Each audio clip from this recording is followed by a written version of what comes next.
Hi, this is Fool for Peppers.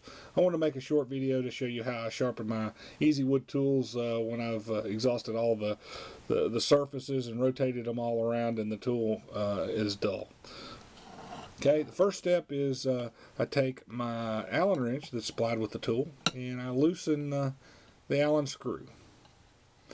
Sometimes the hole gets full of sawdust. I take my compressor and kind of blow it out. Okay, I can set the tool off to the side now. To sharpen the tool, I use a diamond sharpening mini hone.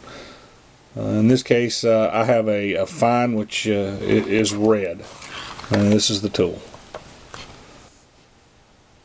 To sharpen it, all I need to do is lay the bit upside down on the surface and stroke the bit back and forth about 6 times. 1, 3, 4, 5, 6.